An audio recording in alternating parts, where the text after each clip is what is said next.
আলহামদুলিল্লাহ নাহমাদুহু ওয়া নাস্তাঈনুহু ওয়া নাস্তাগফিরুহু ওয়া নু'মিনু বিহি ওয়া নাতাওয়াক্কালু আলাইহি ওয়া নাউযু বিল্লাহি মিন শুরুরি আনফুসিনা ওয়া মিন sayyiati a'malina মান yahdihillahu ফালা মুদিল্লা লাহু ওয়া মান ইউদ্লিলহু ফালা হাদিয়া লাহু ওয়া নাশহাদু আল্লা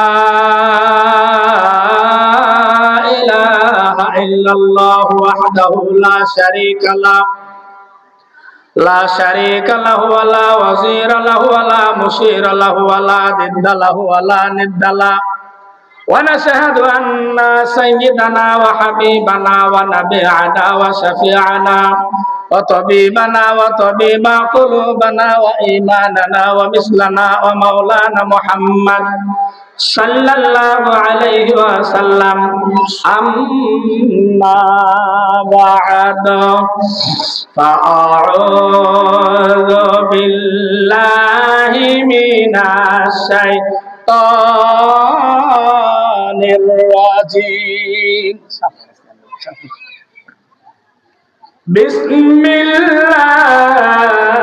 বিসমিল্লাহির রাহমানির রহিম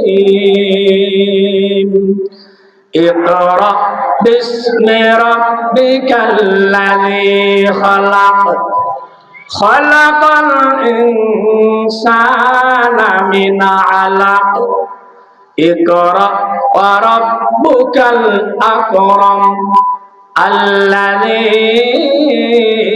আল্লামা বিল কলম সাদাকাল্লাহুল মাওলানাল আযীম ওয়া সাদাকা রাসূলুহুন নাবিয়্যুল কারীম ওয়া নাহনু আলা যালিকা মিনাশ শাহিদিনাশ শাকিরিনাজ যাকিরিন আলহামদুলিল্লাহি রাব্বিল আলামিন قال رسول الله صلى الله عليه وسلم خيركم من تعلم القرآن وعلمه أو كما قال عليه الصلاة والسلام قال رسول الله صلى الله عليه وسلم طلب العلم فريضة على كل مسلمين أو كما قال عليه الصلاة والسلام إن الله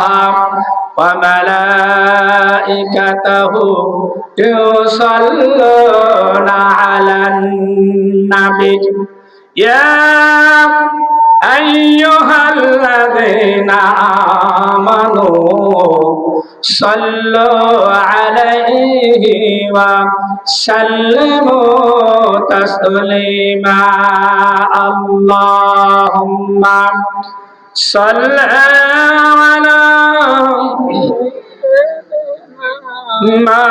مولانا محمد وعلى آله سيدنا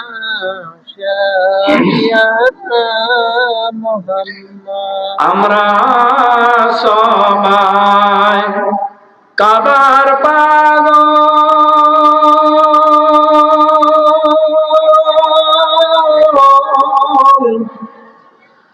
কাবা পাগল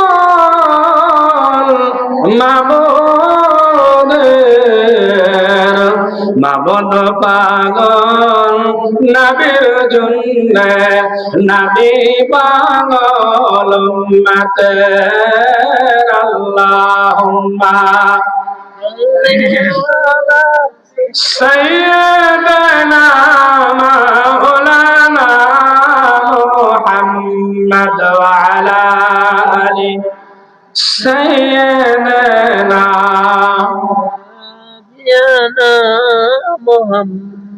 আলহামদুলিল্লাহ হাজিরিন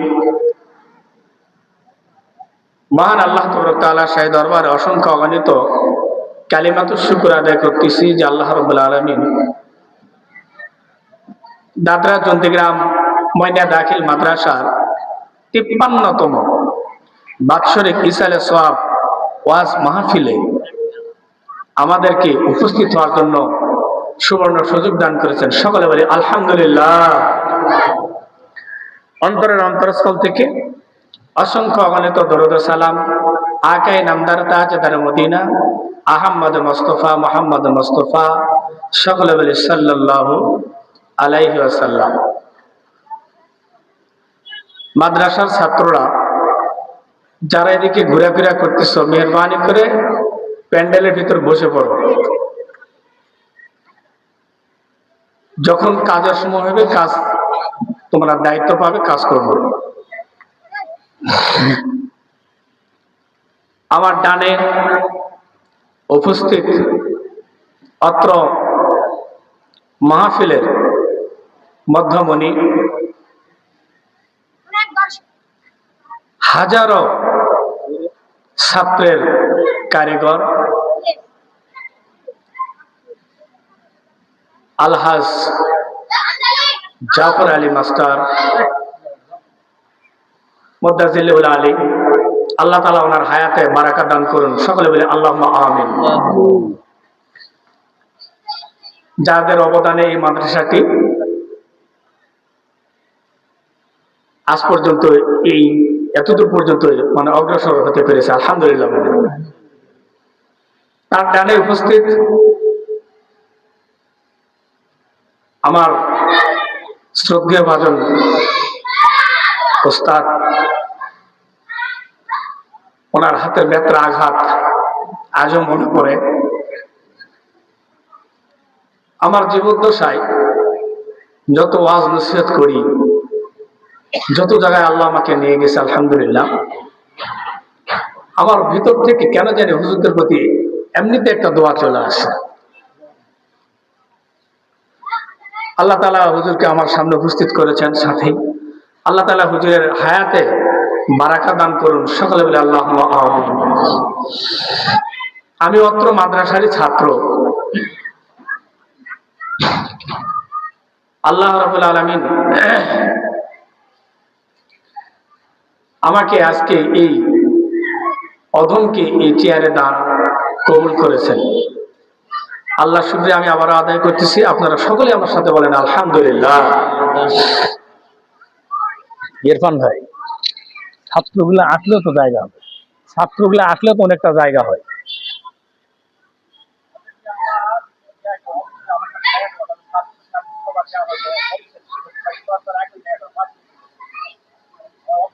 যে যেখানে অত্র প্রতিষ্ঠানের ছাত্রছাত্রীরা আছো, অফিসে এখনই 5 মিনিটের ভিতরে তোমরা ইরফান স্যারের সাথে দেখা করো। মাদ্রাসার ছাত্রছাত্রী যে যেখানে আছো, অফিসে 5 মিনিটের মধ্যেই তোমরা ইরফান স্যারের সাথে দেখা করো। তো যাক হাজিরিন, বলতেছিলাম এই মহতি জলসায় সকলে আসতে পারবে না। আল্লাহ যাকে কবুল করে। আমরা দেখি জুমার দিন মুসল্লিরা দাঁড়ে দাঁড়ে মানে রোদ পাচ্ছে। আসলে কথা কি, তার মানে আল্লাহ যাকে কবুল করবে সেই মসজিদে ঢুকবে, যাকে আল্লাহ কবুল করবে না সে চুপ বাইরে দাঁড়িয়ে থাক, তোর মতো লোক আমার মসজিদে ঢুকবে না। আমার মাওলানাদের মুখ থেকে এত দামি কথা তোরা শুনতে পারবি না। কি কথা বলেন, ঠিক না? তো অনুরূপ ওয়াজ মাহফিল গুলো তো তাই। এই পোড়া কপাল, তুই উঠবি না, তুই যাবি না, তুই ওখানে থাক, আমার কোরআনের মাহফিলে তোকে আমি কবুল করব না। আর যাদেরকে কবুল করার কথা আল্লাহ কবুল করেছে, তারা অবশ্যই আসবে এবং এসেছেন। হাজিরিন, আমি মানবৈশ্বিক গ্রন্থ কোরআনুল কারীমের 30 নম্বর পারা থেকে একটা আয়াতে কারিমা তেলাওয়াত করেছি কয়েকটা। ইকরা বিসমি রাব্বিকাল্লাযী খলাক। আল্লাহ এখানে আমরের সিগা ব্যবহার করেছে, আদেশ করেছে, ইকরা, পড়ো। কি করেন? পড়েন। যদি কিছু জানতে চান তাহলে পড়তে হবে, পড়ার কোনো বিকল্প নাই। যত পড়বেন তত জানবেন। সুবহানাল্লাহ।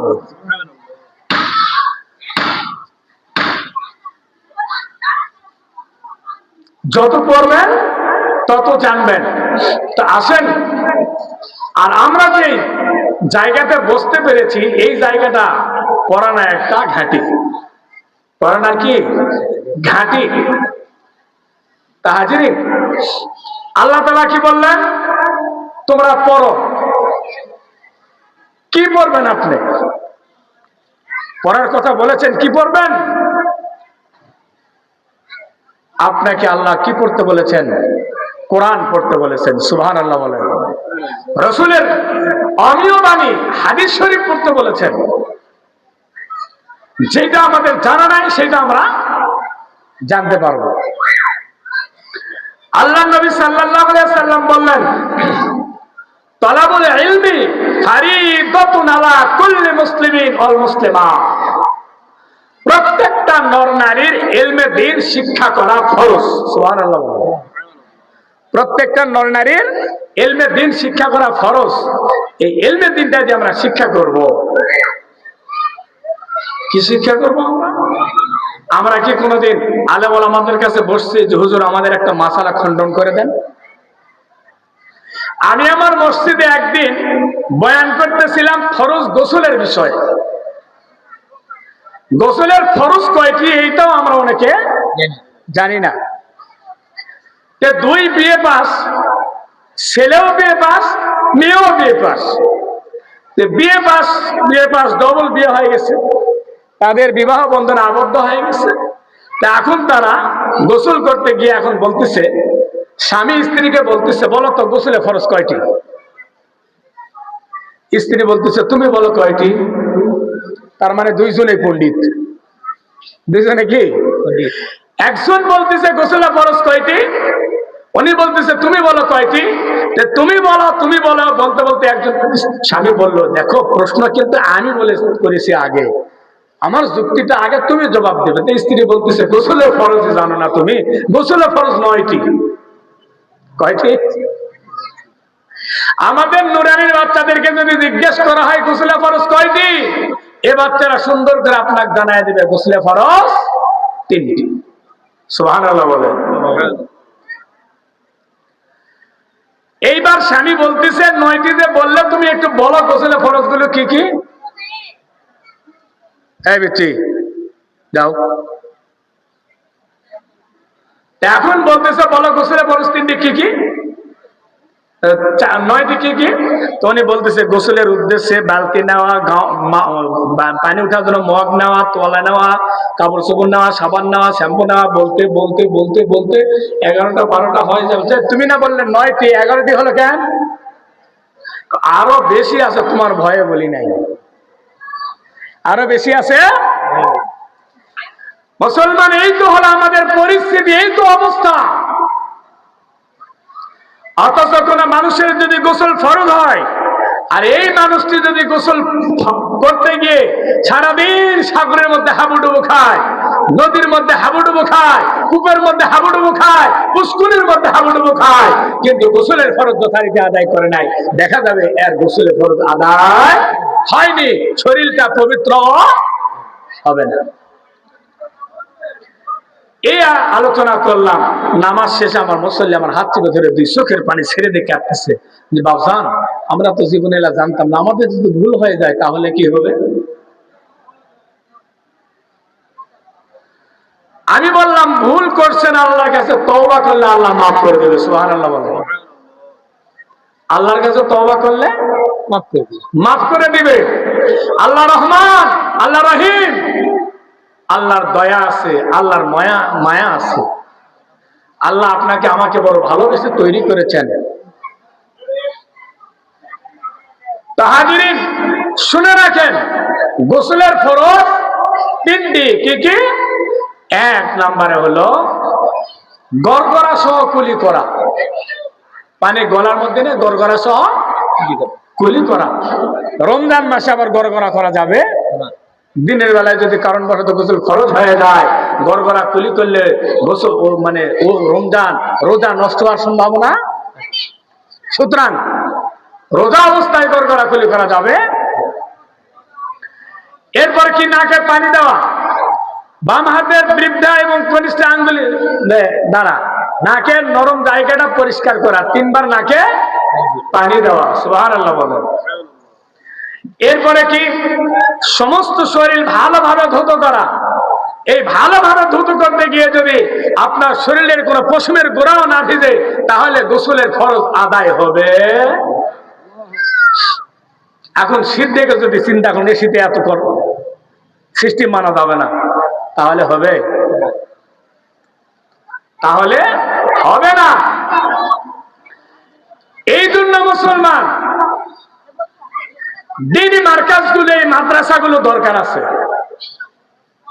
মাদ্রাসাগুলো দরকার আছে। এই মাদ্রাসাগুলোতে এই দ্বীনি শিক্ষাগুলো বাচ্চাদেরকে দেওয়া হয়। সুবহানাল্লাহ। একটা দিনের ব্যাপারে মাসলা শিক্ষা গ্রহণ করা 1 নয় 2 নয়, 7 রাকাত নফল নামাজ পড়লে যে সওয়াব, সেই সওয়াব পাওয়া যায়। সুবহানাল্লাহ। তাহলে আমরা দ্বীনি মার্কাজে আসব, যাব, এদের সাথে লিজ রাখবো, এদের সাথে সম্পর্ক রাখবো। কারণ আল্লাহ তাআলা বলেছেন কুনু মা'আস সাদিকিন, যারা সত্যবাদী তাদের সাথে তোমরা থাকো। আর আল্লাহ রাসূল সাল্লাল্লাহু আলাইহি সাল্লাম বলেছেন আল মারউ মা'a মান আহাব্বাহু, যার সাথে তার মহব্বত তার সাথে তার কিয়ামত হবে। আপনার সম্পর্ক যদি একটা চোরের সাথে হয়, আপনার সম্পর্ক যদি একটা বিজাতির সাথে হয়, আপনার সম্পর্ক যদি একটা বেনামাজের সাথে হয়, আপনার সম্পর্ক যদি একটা বেরোজগারের সাথে হয়, তাহলে হাসরের ময়দানে যদি ওই বেনামাজের সাথে আপনাকে তোলা হয়, ও বেরোজগারের সাথে আপনাকে তোলা হয়, ও বেদিনের সাথে আপনাকে তোলা হয়, দেখা যাবে ওর যে সওয়াব তো নাই, আপনার যে সওয়াব, এই সওয়াব দুইজনের মধ্যে যখন ভাগ করে দেওয়া হবে, দেখা যাবে আপনিও উদ্ধার পাবে না, সে উদ্ধার। সেই দিন বান্দা বলবেন ইয়াকুলু ইয়া লাইতানি কদ্দামতু লিহায়াতি, হায় আফসোস, আমি যদি একটু মাদ্রাসায় যেতাম, আমি যদি একটু দিন ধর্ম শিক্ষা করতাম, আমি যদি একটু আলেম ওলামার সাথে চলাফেরা করতাম, আমি যে একটু হাজি গাজি শিক্ষিত সমাজের সাথে উঠা বসা করতাম, তাহলে আজকে আমিও জাহান্নামের দাউ দাউ করা বিভীষিকাময় আগুনে জ্বলতাম না, আমিও তাহলে তাদের সাথে জান্নাতের বাড়িতে পাড়ি জমাইতাম। সুবহানাল্লাহ। সেই দিন মানুষ পস্তাবে, কিন্তু মুসলমান সেই দিন আফসোস করে কোনো লাভ হবে না। কারণ সেই দিন আফসোস করে মানুষ দেখে বলবে প্রভু গো, আর একটি বার আমাদেরকে দুনিয়াতে পাঠায় দাও, আর একবার দুনিয়াতে পাঠায় দাও। কোনদিন আপনার সিজদা বাদ দিব না, আপনার নামাজ বাদ দিব না, রোজা বাদ দিব না, দান সদকা বাদ দিব না, জিহাদ লংমার জিহাদ বাদ দিব না। হক কথা বলতে বলতে যদি আমার জীবন চলে যায় তা যাবে, কিন্তু আমি কোনদিন এগুলার থেকে পারে হব না। আল্লাহ তাআলা বলবেন দুনিয়াতে আমি আর কোন মানুষ পাঠায়া দিব না, আর কোন মানুষ পাঠায় দিব না। সেই দিন কি হবে মুসলমান, কি অবস্থা দাঁড়ায় যাবে? আল্লাহ রাব্বুল আলামিন সূরা শুআরার মধ্যে এই জন্য এটাকে বললেন ইয়াউমা লা ইয়ানফাউ মালু ওয়ালা বানুন,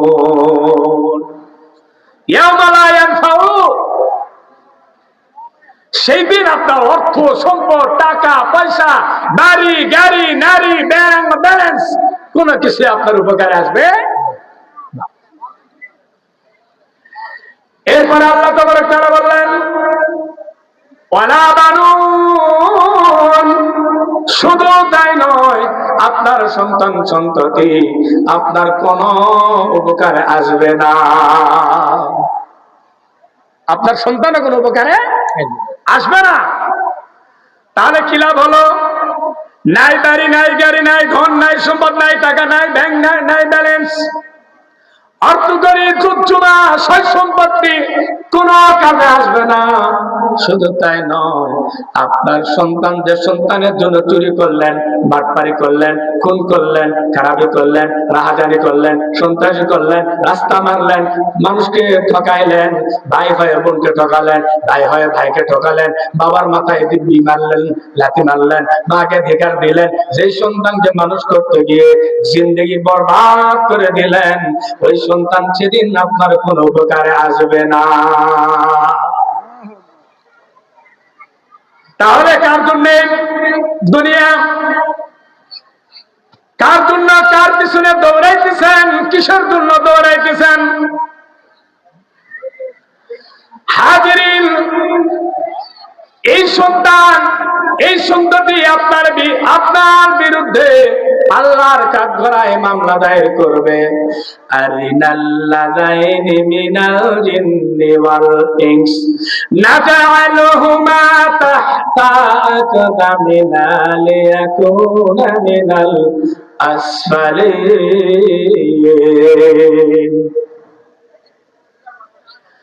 হাসরের দিন যেদিন বিচার সালিশ হয়ে যাবেন, আপনার সন্তানকে, আমার সন্তানকে যখন জাহান্নামের দিকে নেওয়া হবে, আপনার আমার সন্তান ফেরেশতাদেরকে বলবে, ফেরেশতারা কোথায় নিয়ে যাও? ফেরেশতারা বলবে, আল্লাহ তাআলার হুকুম হয়েছে, তোমার অপরাধ অনুযায়ী তুমি জাহান্নামের উপযুক্ত হয়ে গেছো, চলো তোমার জাহান্নামের দিকে নিয়ে যাচ্ছি, জাহান্নামে তুমি এখন যাবে। ওই সন্তান ডেকে বলবেন, রব্বানা আরিনাল্লাযাইনি আদাল্লানা মিনাল জিন্নি ওয়াল ইনস। হে আমার রব, হে আমার বিধানদাতা, হে আমার পালনকর্তা, রব্বে কারীম, শুনে রাখুন, কার জন্য জাহান্নামে আমি যাইতেছি? আমি কেন জাহান্নামে যাইতেছি? আমি জাহান্নামে যাইতেছি একটাই কারণ, রোজা করি নাই, নামাজ পড়ি নাই, দিন ধর্ম শিক্ষা করি নাই, কোরআন মানি না, হাদিস মানি না, ইত্যাদির কারণে জাহান্নামে যাইতেছি। কিন্তু মূলত আমার দোষ নাই। এখানে জাহান্নামে যদি দিতে হয়, আমার বাবা আমাকে আগে এনে দাও। বলেন নাউজুবিল্লাহ। এইবার সন্তান ডেকে বললেন, প্রভু গো, আপনি আমার বাবাকে, মাকে এনে দেন। কেননা আমার বাবা, আমার মা আমার দিন শিক্ষা দেয় নাই, কোরআন শিক্ষা দেয় নাই, ইসলাম শিক্ষা দেয় নাই, ধর্ম শিক্ষা দেয় নাই। আমার বাবা, আমার মা ইসলাম অনুযায়ী চলার জন্য আমাকে তাগিদ দেয় নাই। আমাকে যদি জাহান্নামে যেতে হয়, আমার মা বাবাকে এখানে, আমার মা বাবাকে এখানে এনে দেন, তাহতা আকদামিনা লিয়াকুনা মিনাল আসফালিন। তাদের বুকের উপর পা তুলে দিয়ে আচ্ছাস করে, পদদলিত করে আমরা জাহান্নামে যাব। চিৎকার মেরে বলেন নাউজুবিল্লাহ। আপনি কি সন্তান মানুষ করলেন? আমি কি সন্তান মানুষ করলাম? যে সন্তান আমার বুকের উপর পা তুলে দিবে। আল্লাহর কোরআনে আল্লাহ বলেছেন, আমাদের বুকের উপর পা তুলে দিবে আমরা যারা দিন ধর্ম স্বীকার করি। মানে এই বচনটা হলো কাফেরদের। কাফের কারা? যারা ইসলামকে অস্বীকার করে কথা বলেন, কোরআনকে অস্বীকার করে। কোরআনে বললে ইকরা বিসমি রাব্বিকাল্লাযী খালাক, পড়ুন, কি পড়বেন? আল্লাহ তাআলা পড়ার কথা বললেন, অন্যত্র বললেন আর রহমানু আল্লামাল কুরআন খালাকাল ইনসানা আল্লামাহুল বায়ান। আল্লাহ তাআলা এখানে বললেন আর রহমান আল্লামাল কুরআন খালাকাল ইনসানা আল্লামাহুল বায়ান। আল্লাহ তাআলা আমাদেরকে যে শিক্ষা দিয়েছে, বচন শিক্ষা দিয়েছে, বায়ান শিক্ষা দিয়েছে, কোরআন শিক্ষা দিয়েছে, ওই কোরআনকে রিসার্চ গবেষণা করতে হবে। ওই কোরআন রিসার্চ গবেষণা যদি আমরা করি, ও মুসলমান, তাহলে একটা সন্তান আপনার কিয়ামতের ময়দানে বলতে পারবে না আপনার বাবা মাকে এনে দেন, তাদের বুকের উপর পা তুলে দিব। কথা বলেন ঠিক কিনা? কিন্তু মুসলমান বড় অনুতপ্ত বিষয় হলো, বড় পরিতাপের বিষয় হলো, ডোর টু প্রত্যেকটা দরজায় দরজায় আমরা ঘুরেছি। আপনার সন্তানকে মাদ্রাসায় দেন, এলমে দ্বীন শিক্ষা করেন, প্রাথমিক ভিত্তিটা যদি মাদ্রাসায় দেন, আপনার সন্তানকে নুরানি পর্যন্ত অর্থাৎ পঞ্চম শ্রেণী পর্যন্ত মাদ্রাসায় পড়ান, এরপরে যেখানে দিবেন দিবেন, আপত্তি নাই। আমার দেশে ডাক্তার দরকার আছে, আমার দেশে ইঞ্জিনিয়ার দরকার আছে, আমার দেশে মিনিস্টার দরকার আছে, আমার দেশে ম্যাজিস্ট্রেট দরকার আছে, আমার দেশে মন্ত্রী দরকার আছে। যে সেক্টরে যাবেন চলে যান, আপত্তি নাই। প্রথম আপত্তি হলো আপনি আপনার সন্তানকে কোরআনটা আগে শিক্ষা দেন, ইসলামটার ভিত্তিটা শিক্ষা দেন। এই সন্তান কোনোদিন দাঁড়িয়ে প্রস্রাব করতে পারবে না। কথা বলেন ঠিক কিনা? আপনার সন্তানের ভিতর যদি এলেমের কোন জ্ঞান থাকে, তাহলে এই সন্তান কোনদিন আপনার সাথে খারাপ ব্যবহার করবে না। কিন্তু মুসলমান আমাদের কাছে বিচার চলে আসে, হুজুর আমার সন্তানকে ডাকে একটু বুঝাবেন, কেন কি হয়েছে? আমার সন্তান কথা শোনে না, আমারে ভাত দেয় না, খোঁজ খবর নেয় না, বাড়ি থেকে বের করে দেয়। দিবে, কিন্তু আপনি তো আপনার সন্তানকে উপযুক্ত শিক্ষায় শিক্ষিত করতে পারেন না। কারণ এ বিষয়ে কবি বলেছেন, সাহবতে সলে তোরা সলে কুনাদ, সাহবতে তলে তোরা তলে কুনাদ, সৎসঙ্গে স্বর্গবাস, অসৎসঙ্গে সর্বনাশ। আল্লাহ তাআলা বললেন, ফাসআলু আহলাদ যিকরি ইন কুনতুম লা তা'লামুন। তোমরা যেটা জানো না, ওইটা যারা জানে তাদের কাছে শিক্ষা নাও, তাদের কাছে প্রশ্ন করে জেনে নাও। কিন্তু আমার সঙ্গতে হলো বেদিনের সাথে কথা বলেন, আমার সঙ্গ বেদিনের সাথে, আমার সম্পর্ক বেনামাজির সাথে, আমার সম্পর্ক বেরোজগারের সাথে, আমার সম্পর্ক বেদিনদের সাথে, আমার সম্পর্ক নাই আলেম ওলামাদের সাথে, আমার সম্পর্ক নাই ইসলাম ওয়ালাদের সাথে, আমার সম্পর্ক নাই ভালো লোকদের সাথে। আল্লাহ বললেন, কুনু মা'আস সাদিকিন, সত্যবাদীর সাথে থাকো। আপনি আমি খেয়াল করে দেখি, আমাদের যত প্রকার বন্ধুত্ব, সমস্ত বন্ধুত্ব হলো মিথ্যাবাদীর সাথে। কথা বলেন ঠিক কিনা? উপায় আছে? উপায় নেই। মুসলমান দিন ধর্ম যদি আপনি শিক্ষা করতে যান, দ্বীনি মার্কাজের দরকার আছে না নাই? এই দ্বীনি মার্কাজের জন্য মুসলমান আপনাকে আমাকে এই দ্বীনি মার্কাজের সাথে ওতপ্রোতভাবে জড়িত থাকতে হবে। আল্লাহ তাআলা হতে পারে এর ওসিলা করে আপনাকে আমাকে জান্নাতে দিতে পারে। সুবহানাল্লাহ।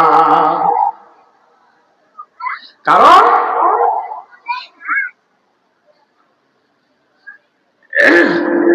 এই প্রতিষ্ঠানগুলোতে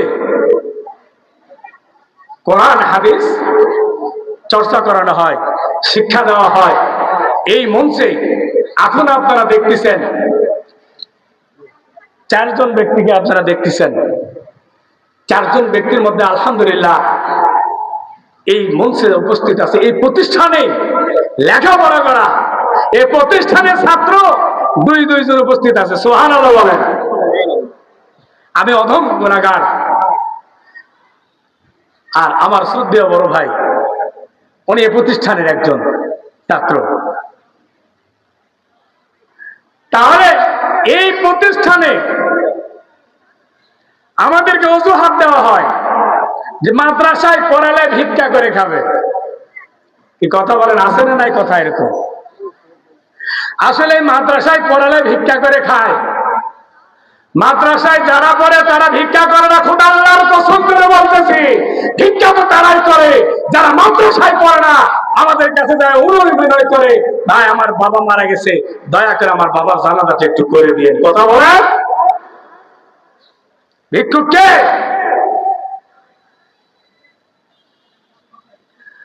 মাদ্রাসা হ্যায় বাগে জান্নাত, মুআল্লিম হ্যায় মিসলে গুল, শহীদ হ্যায় ইলমে দ্বীন, তলবু হ্যায় বুলবুল।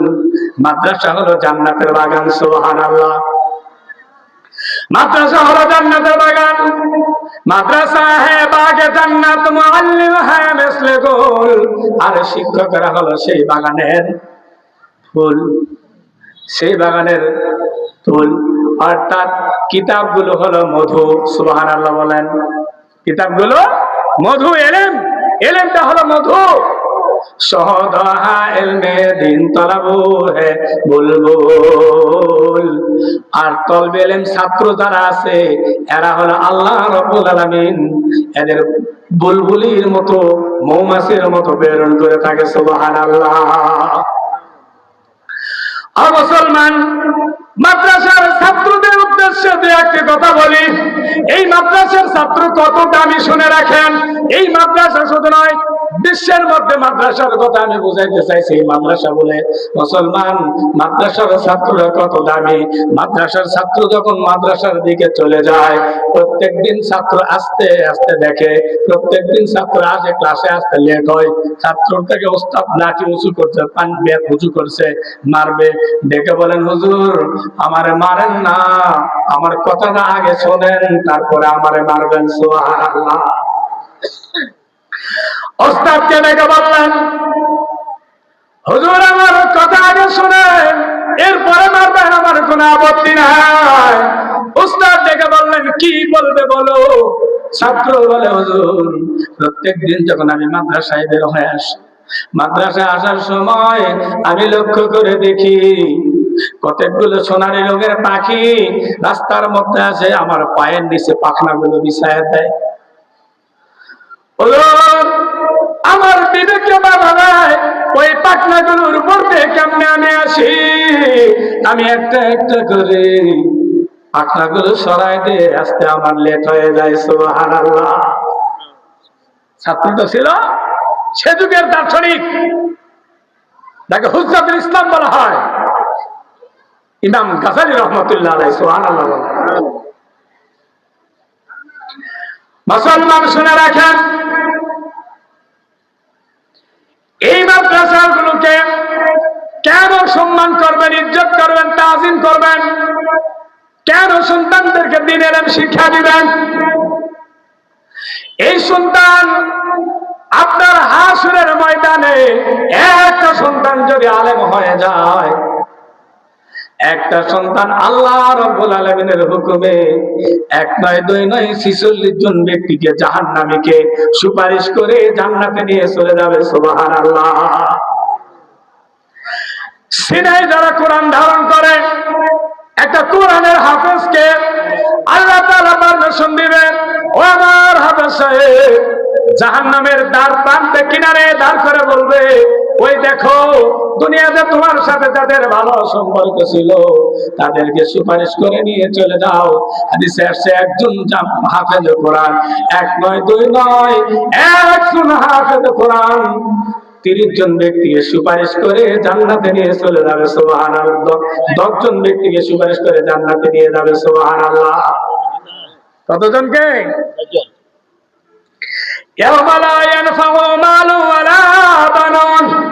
বলতেছিলাম সেই দিন কোন অর্থ সম্পদ, টাকা পয়সা, বাড়ি গাড়ি, ধন দৌলত কিছু আপনার কাজে আসবে না। ওয়ালা বানুন, আপনার সন্তান পর্যন্ত আপনার কাজে আসবে না। এই জন্য আমার মরহুম মকফুর আব্বা হুজুর উনি বলতেন, বাপ বেটা পরিচয় সেদিন না রহিবে, মা স্বামী স্ত্রী পরিচয় সেদিন না রহিবে, আমি বাসি সকলে যে করিবে, ছেলে মেয়ে পরিচয় সেদিন না রহিবে, আমি বাসি সকলে কহিবে। কেউ কাউকে চিনবে না, নিজের জন্য, নিজে বাঁচার জন্য চেষ্টা করবে। তা হাজিরিন, তাই আপনাদের প্রতি আমার বিনীত অনুরোধ, এই প্রতিষ্ঠান আপনারা টাকা দিয়ে, পয়সা দিয়ে, জায়গা দিয়ে, জমি দিয়ে, অর্থ দিয়ে, করি দিয়ে, ধন দিয়ে, সম্পদ দিয়ে, কথা দিয়ে, বার্তা দিয়ে, আপনার থুপের বাস দিয়ে, কাঠ দিয়ে এই প্রতিষ্ঠান তৈরি করেছেন। এই প্রতিষ্ঠানকে জিন্দা রাখা, এই প্রতিষ্ঠানকে চলমান রাখা, এটা আপনার উপরই দায়িত্ব। কথা বলেন ঠিক ঠিক কিনা? তো সুতরাং এই প্রতিষ্ঠানে আপনারা প্রতিষ্ঠানের সাথে ওতপ্রোত সম্পর্ক রাখবেন এবং এই প্রতিষ্ঠানে আপনাদের ছেলে মেয়েদেরকে পাঠায় দিয়ে এলেম শিক্ষা দিয়ে নাজাতের ওসিলা তৈরি করবেন। আল্লাহ তাবারক তাআলা যেন আমাদেরকে কবুল করে। সকলে বলি আল্লাহুম্মা আমিন। আমি এতক্ষণ পর্যন্ত যা কিছু বললাম এর মধ্যে যদি কোনো কষ্ট পেয়ে থাকেন ক্ষমা করে দিবেন। আর যদি আমলে আর কিছু থাকে আমল করার চেষ্টা করি। আল্লাহ তাআলা যেন সর্বপ্রথম আমাকে সহ আপনাদের সবাইকে আমল করার তৌফিক দান করে। সকলে বলি আল্লাহুম্মা আমিন। সর্বশেষ যেটা একটা অনুরোধ, সেটা হলো যেখানে থাকেন 5 ওয়াক্ত নামাজ হেফাজত করবেন। নামাজের হেফাজত যদি করেন, বাকি সমস্ত হেফাজত আল্লাহ আপনার দ্বারা করে নেবে ইনশাআল্লাহ। আসসালামু আলাইকুম।